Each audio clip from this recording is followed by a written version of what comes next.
Environmental activists are on the news a lot.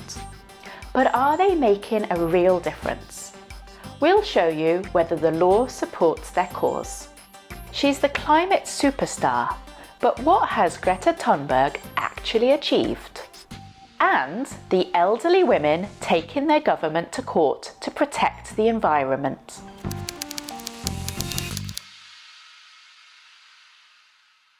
She seems to have made more difference than anyone ever before.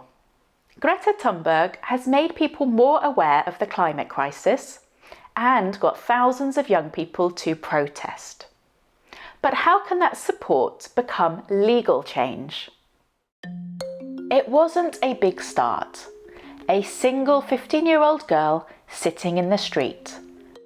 But Greta's school strike outside the Swedish parliament soon caught people's attention.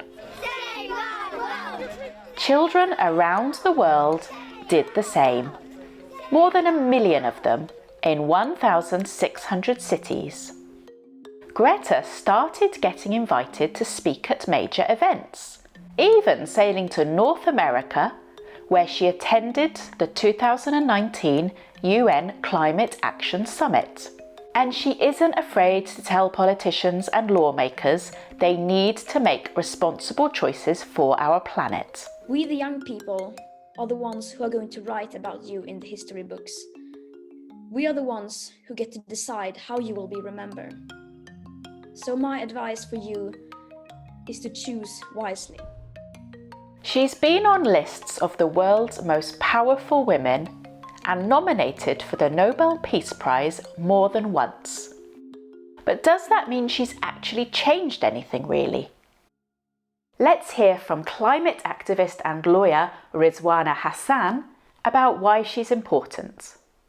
What is most important about her movement is the fact that she is spreading a message to a different generation who will be taking the leadership.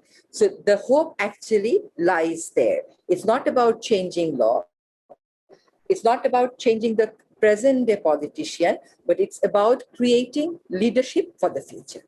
Although Greta hasn't directly changed any other laws, she has inspired others in her generation. They may be the ones to fix the climate. So do current laws support the aims of campaigners like Greta?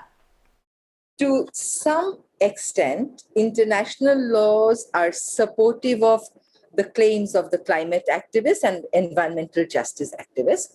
We do have some good international environmental law, but we actually need more of it. We actually need more provisions in the international law against use of fossil fuel, against deforestation, against pollution of watercourses. Although she agrees with some international law, campaigners like Rizwana want laws against fossil fuels, cutting down trees and polluting water. And she thinks Greta's fame could help make that happen. That is why we see that the US is making a comeback to the Paris Agreement. The media attention is actually creating wider awareness among people about the problems of climate change. Because of the media attention, it is because of the media attention that a Bangladeshi farmer would now know why the changes that he is seeing in the weather pattern is happening. She thinks media attention on Greta pushes politicians to do things like when the US rejoined the Paris Climate Agreement. It also raises awareness of the problems. What is the main problem for campaigners like Greta legally? Not having an international platform where the campaigners can actually take their grievances to for redress. Had there been an international court that would deal with crimes against environment and where the campaigners would be able to go when their national governments are not giving them relief, that could actually advance the cause of the campaigners. Unlike human rights abuses, there isn't an international court specially for climate cases. Rizwana says this is a big problem for campaigners. Even though there isn't a special climate court, campaigners do use other courts. Let's hear about a very unusual group of activists. Climbing temperatures, one of the most talked about parts of climate change. A heatwave in Europe in 2019 killed thousands of people across the continent, according to officials. And some of the people most affected by rising heat are the elderly. And some of the elderly are doing something about that. These women are the Union of Swiss Senior Women for Climate Protection, or the Klimaseniorinnen. Here's how one of them dealt with the heat. You don't even want to turn on the light because you fear that, when you close the shutters, it's dark inside. You don't want to turn on the light, or I did not want to, because you feel like you are heating the room with that. They took a case to Swiss court but lost. We want our government to implement a climate plan that guarantees the required 1.5 degrees limit on global warming. So now they're going to try to use international law at the European Court of Human Rights.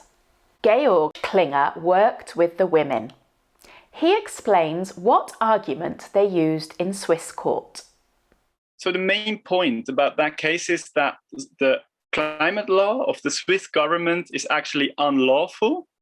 So not doing enough to protect people from climate collapse is a violation to fundamental rights that are protected in our constitution, like the right to live, and also in the European Convention of Human Rights. The women argued in Swiss court that Swiss law broke human rights laws, like the right to life, by not protecting them from climate change. So why did they lose?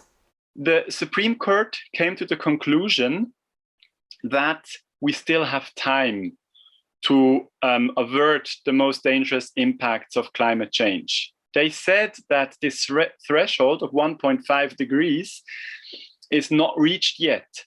So the intensity of the threat to human rights is not big enough for a court to get involved. The court said climate change wasn't yet a big enough threat to the women's human rights for them to get involved. Why would an international court say something different? I think they could come to a different conclusion because this court is specialized on human rights. They really know about the threats to human rights. And we also heard from this court that they realize that climate change is such a threat. They believe they have a better chance in the international court because it specializes in human rights, and they have heard it considers climate change a big threat. Georg thinks the law needs to change. Yeah, I think our actual law really needs to be changed because it's well done for direct threats, like, for example, a chemical spill.